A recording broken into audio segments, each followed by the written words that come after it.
things always take longer than you think. And if you get yourself in a tight spot and have to raise money on bad terms because you're out of money, you end up giving up a lot of your company.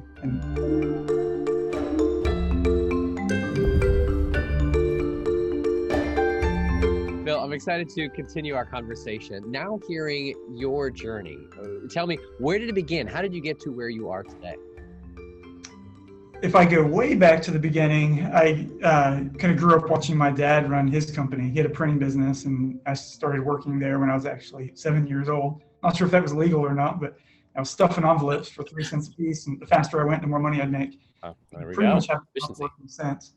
So all throughout high school, I kind of had the idea, and throughout college, that I would eventually start my own company, and just timing worked out such that in the late 90s, as I was in college, the .com bubble was happening, and convinced three friends to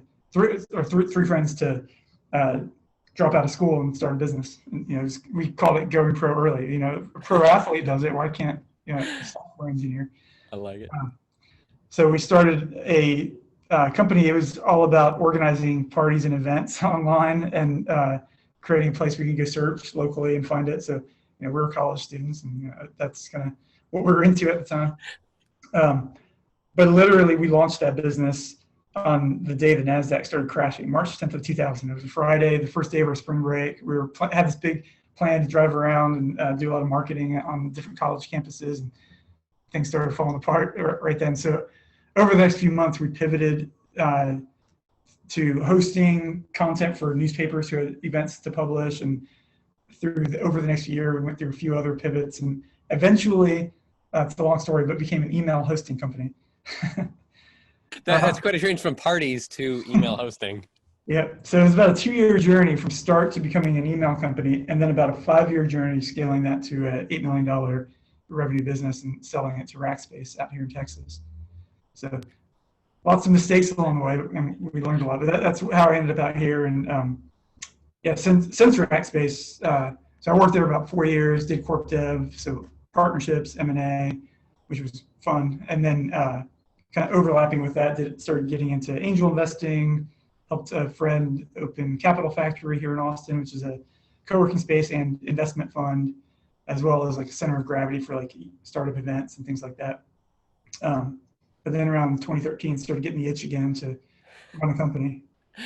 Being an investor is kind of lonely. Like you have no customers and no team, and you're just advising other entrepreneurs, and you can't really go in and get your hands dirty. So I wanted to go in and get my hands dirty again. So started Pingboard in late 2013. Got it. So now it's been about 7 years, coming up on 8 years. What lessons learned you have on funding wise, both from the first venture and then now throughout this time, now the second venture, on that maybe you can share of what would you have done differently, or maybe a common mistake that you see others are doing? Yeah, I definitely have a different approach to funding. Typically, if you go out to Silicon Valley, Sand Hill Road, and talk to the VCs out there, and I know a bunch of them pretty well, that like what they're looking for is a company that they can invest obviously millions of dollars into, but operate in such a way that in about 18 to 24 months, you're going to have invested that capital fully and be ready for your next round of funding. And hopefully along the way, you hit some milestones that makes you fundable. It's pretty often that companies go through that time period, burn through their cash, and are not fundable. So I decided with this business, I didn't want to run it that way. I wanted to raise just enough to execute on the plan we had, whether it's scaling up our product or investment in like Google Ads and team or whatever, but operate in such a way that on that amount of money we raise, we get to profitability before having to raise any more money. Not that we necessarily need to commit to getting profitable. We just need to know we can. So we're not forced to go raise money, because things always take longer than you think. And if you get yourself in a tight spot and have to raise money on bad terms because you're out of money, you end up giving up a lot of your company and control.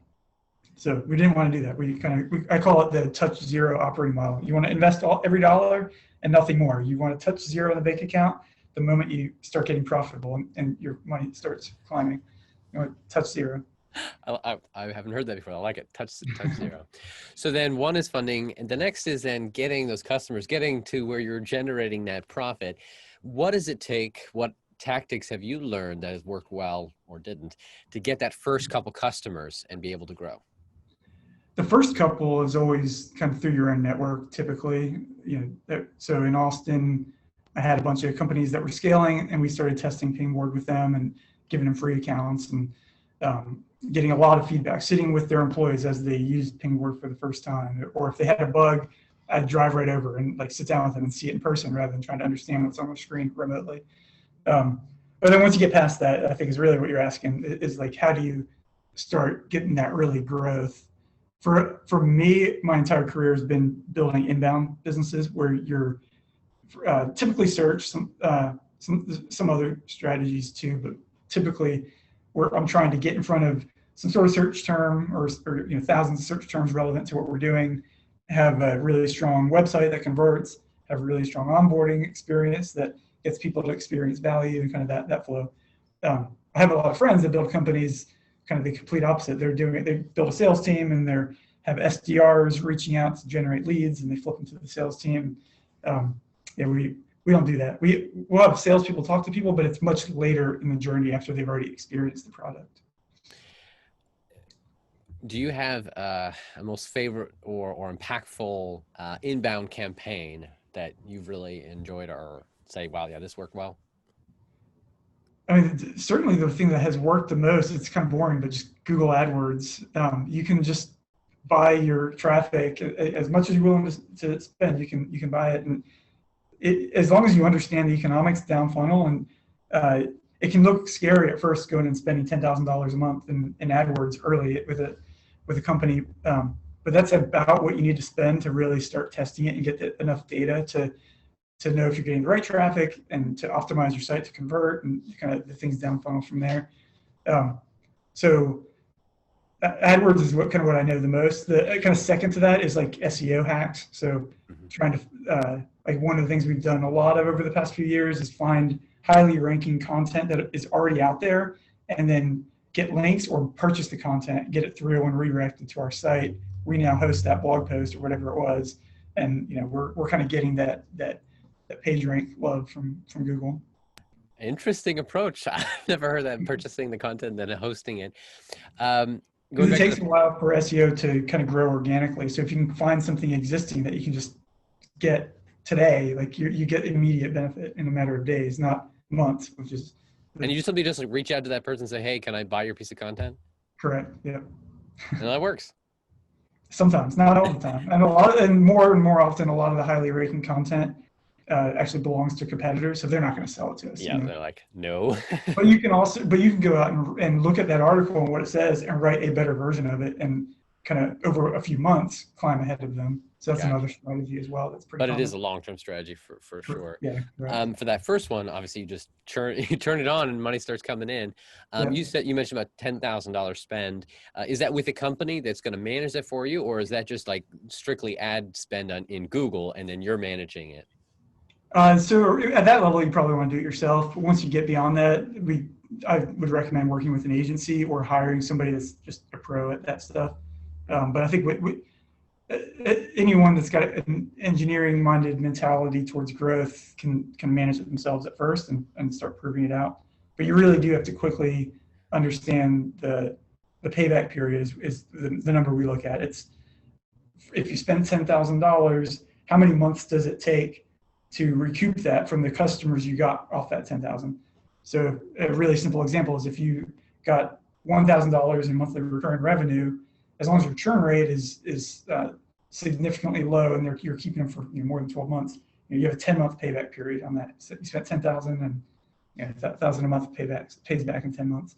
So you have to really understand that and some of the other nuances to retention before you can scale up. But if you can get that right, in my mind, you should pump an unlimited amount of money into it, as much as you have access to, because it pays back predictably. What have you seen as difference from your first venture to now of difference between B2C versus B2B? Because that with webmail, I think it was called, that was a consumer product, correct? Well, actually, it was a B2B at the time. We Okay, tried what? consumer. Yeah, so we hosted, it was basically like if you were starting a company, you'd go to Gmail or Office 365 and sign up for an account, and you have a web-based version as well as desktop clients. That was our product back in 2002. So before Gmail wasn't even out yet, or if they did, it was like it certainly wasn't for companies. So we were hosting mailboxes for companies, and it was, we've spent a lot of time getting the anti-spam, antivirus, and large mailboxes right. Those are like things you take for granted today, but back then it was very hard engineering challenges. But we've always kind of approached growth with a BDC mindset, because search it's an individual typing something into Google to meet a need that they have, and you do the same things in your personal life, and you have an initial impression of the company when you land on their site. And like for example, if you land on a site and it says book a demo versus try it for free, you have a completely different perception of the company. So we've always skewed towards that try it for free path, which is similar to every other consumer product you use. So, and also on that point, a lot of the growth techniques that we try are things that consumer companies tend to do first. So we kind of look at what the best consumer companies do with user onboarding, or the way their paywalls work and things like that, and or the email nudges you get over the weeks after you sign up. We kind of take cues from that to think about how to apply that to a B2B product. Well, another side of growing a company, aside from the clients, which you need for the money, is then the team to make it happen. Any insights or tactics that you found have worked whether it's hiring or really building that right culture so that you can grow? Yeah, that's a great question. Certainly for me as a repeat founder, one of the biggest assets I had was an existing network of great talent that I could convince to come work for me. So we were able to pull people that I'd worked with previously into Pingboard, which was super helpful, and a good way to get started. I definitely am a fan of hiring kind of junior raw talent that just has really open mind, and somebody smart and willing to work hard. So we've hired, in my first company, we hired a ton of people out of Virginia Tech. And with this company, we've hired some people who might not have gone to college for a computer science background, but they've kind of learned it. And so we've had a few interns. One just came on full time. So I like having that junior talent with the open mind that you get with somebody who hasn't been out in the workforce is really it's a hidden gem, a hidden asset in a lot of companies. I think once you're out there and work for someone for 10 or 15 years, you kind of get a preconceived notion of how things should be.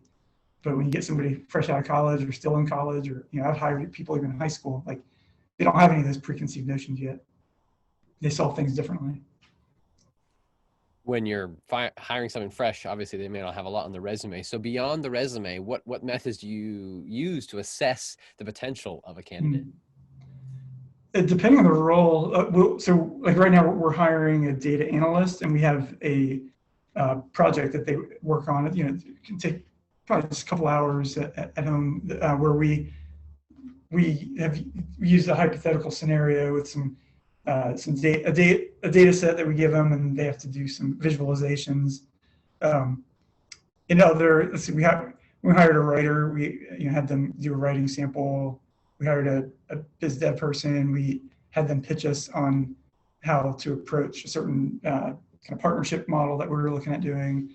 So we definitely have, during the interview, we'll have the kind of talking through their background and what they want to do and all that sort of thing. But then we'll have them do some sort of real work pretty often. Has anyone stood out to you, like they've done something interesting in the interview that you're like, wow, I didn't expect that, and you're like, I like that? Nothing comes to mind there, but you can just tell based on some of the projects. You can tell how somebody thinks based on what questions they ask, how deep they go with certain answers, how they communicate their answers. So you can tell a lot from the nuances of that. I imagine it changes the team itself and the culture as you grow. How many people do you have now on the team? We have 28 employees right now. Have you seen a change as it grows, and how do you manage that growth? Yeah, it certainly does change as you grow. And actually around this size, probably around 20, 25, you start getting to where not everyone knows each other really, really well. When you're below 20, everyone, you don't have to make an effort for people to know who are all these people and what do they do. You know, once you get beyond that, you have to really make a conscious effort to keep people in the loop on who does what, you know, who are these people, what are their goals right now, what do they do outside of work. So that's really where Pingboard comes in. You're gonna eat your own dog food, right? Yeah, that was the problem that we had as we scaled webmail, and then we saw as we worked at Rackspace for a few years as they grew to like 4,000 employees, and obviously that scale not everybody knows each other, but you know, really at webmail probably around 20, 25 employees we started seeing that like it just started feeling different. So I think it is a problem software can solve. You know, we see that with all the social network tools that we use in our personal life. And yeah, with work, I think it can be a lot more focused on kind of the work life aspects of somebody. What challenges do you see, or hurdles you see you're going to need to overcome in the next coming year, both internally with the team as well as externally in clients and communicating and marketing? The challenges I feel are different every 6 months or so. You know, and obviously with COVID, the challenges are different today than it was in February. And one of the challenges we've focused on really the past 6 months, and we're not out of the woods yet, is we were growing really well until COVID hit, and then our growth stalled and we shrank a little bit, not by much. But one of the things I've always believed and really just our whole team felt is like growth solves a lot of problems or can hide a lot of problems. You know, if you have growth, you can give people promotions because there's just more to do, and you're hiring. You need to move people from individual contributors to managers. And it also obviously is exciting and fun to be winning. When growth goes sideways for a little bit, like it has for us for a little while, and we're just now starting to get the growth back, you know, people start getting a little antsy, and it's you have to make even more of an effort to keep people engaged and to kind of see the light at the end of the tunnel. And I think we've done a pretty good job at it, but I'm sure there's more we could be doing. And you know, as we're now getting back to growth, as I think the world has started realizing we're going to be in this for a while, so they're buying software again. They're not just trying to cut every cost, and you know, they see the need for tools like Pingboard actually because everyone's at home, and you know, people still need to know who all these people are, and new hires are joining. So, you know, we're more relevant now, and I think companies are starting to realize it. So, I'd say the path ahead for us, some of the challenges are going to be really thinking through where to expand our product. I mean, we've got about 2,200 customers right now paying, plus another 120,000 free, which is a lot. And there's certainly way more of the market to go grab, but I think a big opportunity for us is to broaden the problem set that we solve. So, but there's a lot of directions we could go, and getting that right is going to be one of the big challenges for us over the next year or two. I've seen so many companies try to expand their product and it just dilutes it. They start doing a lot of things good, but nothing great. You know, we don't want to be that company. The things we do, we want to be great at.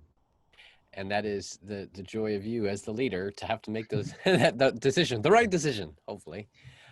Yeah, luckily we're pretty good at talking to customers, so we take a lot of input from them, and they're helping guide us through that. Where do you go, and where have you enjoyed getting good information, whether it's books, podcasts, audiobooks, journals, online blogs? Where have you found good information? Probably the most relevant comes through the people I follow on Twitter and the things they share. I don't follow any publications directly anymore because I find that if I follow smart people, they're like a filter for the good content. And okay, what kind of people do you follow then? I follow a few VCs like Fred Wilson, Mark Schuster, who else? And then there's a few kind of random entrepreneurs that just share good content out there. So I'll follow a handful of them. And then there's a few that just follow for fun because they post a lot of funny, sarcastic things about things going on in the tech world. Um, but yeah, you kind of have started. I actually went through a couple phases where I cut out news completely, including Twitter, and realized that, man, all the important information still gets to me somehow. Like somebody will tell me about it, or it shows up in something that somewhere else. So I realized I don't have to proactively like follow a whole lot of publications. So I've kind of taken that and expanded it to following just smart people that basically tell me what I should read. I like that approach. Last question for you. What kind of technology innovations do you predict we'll see in the next year, short term, and long term, 5, 10 years? Certainly in the next year, a lot of it is going to be entrepreneurs continuing to try to figure out how the world has permanently changed and what new problems exist. So certainly in our space, there's a lot of innovation around work technologies. So collaboration tools and obviously video tools, project management tools, and then HR. Outside of that, yeah, I don't know. I stay heads down on software. I haven't given a ton of thought. I've got a couple friends doing interesting things with face mask businesses, but that's temporary. So they're built. There's a buddy of mine in Austin that I invested in that built a factory. Like, it's crazy. He did this starting in January. He kind of saw it coming, and he's now producing hundreds of thousands of face masks per day. You see, good timing for him, and for the near term, it's definitely a need. What are you? I think there is a trend there, by the way, where I think you'll see some manufacturing come back to the States and leverage a lot of automation and technology and software to do it smart instead of kind of outsourcing it to cheap labor overseas. I think you'll see innovations in like the physical world where things are just done smarter. Like if I were to go start a manufacturing company, I would certainly do it differently than somebody that's probably been doing it for the past 30 years.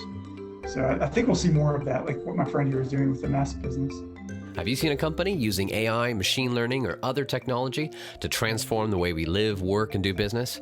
Go to uptechreport.com and let us know.